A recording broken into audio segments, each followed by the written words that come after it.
Hello everyone, so today I'm going to talk about electronegativity, nonpolar, polar molecules, hydrophilic, and hydrophobic in rendering aerogels from hydrophilic to a hydrophobic, which is one of the main properties in silica aerogel or any aerogel in common.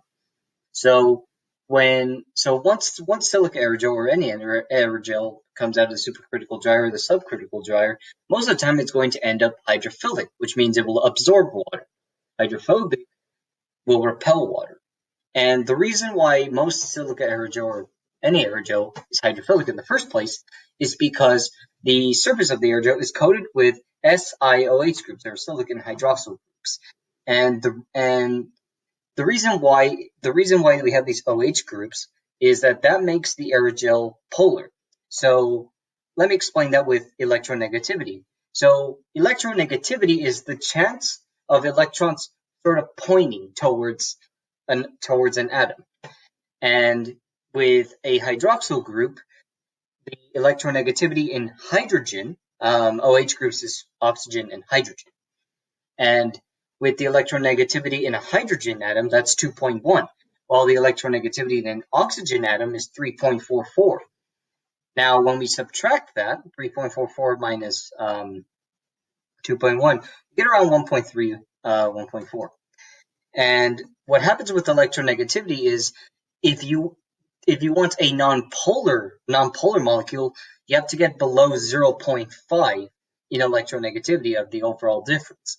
But if you're above 0.5, you will not get a nonpolar. You will have a polar molecule where the electric charges are not evenly distributed. They will point towards a certain atom. And that's what happens with OH groups, is that their electric charges are pointing towards oxygen rather than being evenly distributed with hydrogen and oxygen. So anything that is made out of hydrogen and oxygen only will render a polar molecule and will be able to absorb water. So how do we fix this? With aerogel, we have this process called methyl oxidation. And with methyl oxidation, we can do a spray of methanol vapor. So what is methanol? Methanol is an alcohol that is made purely of one carbon atom and 3 hydrogen atoms, CH3. And that is actually nonpolar. Now, what happens here is the electronegativity in carbon is 2.5, while the electronegativity in hydrogen is 2.1. So 2.5 minus 2.1 is 0.4. And to have a nonpolar molecule, you have to go below 0.5. And the overall difference in the electronegativity is 0.4. So what happens here is that the electric charges in methanol vapor are evenly distributed so that no electrons are pointing towards a certain atom. They're just being evenly distributed across the entire molecule. So what happens when we spray this is that the surface of the aerogel, which was normally SiOH groups, are going to be converted to SiOCH3 groups.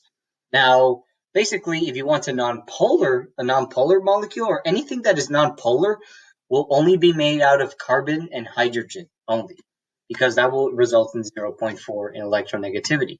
So if you want to make it easy on yourselves, anything that's polar, like if it has oxygen and hydrogen only, easily that's polar groups.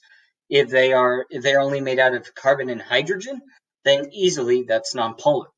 So at the end of the day, with the SiOCH3 groups, we have the oxygen and the hydrogen separated, so they cannot be able to chemically react and have this big polar group. So basically we are able to separate the oxygen and hydrogen and put the carbon atom in front of it, and having the methanol vapor as CH3, and that allows us to have this nonpolar group that sticks on the surface of the aerogel rather than the hydroxyl or the OH group. So every time we place water, it will bounce and repel off the aerogel. So I hope this was a great explanation for all of you.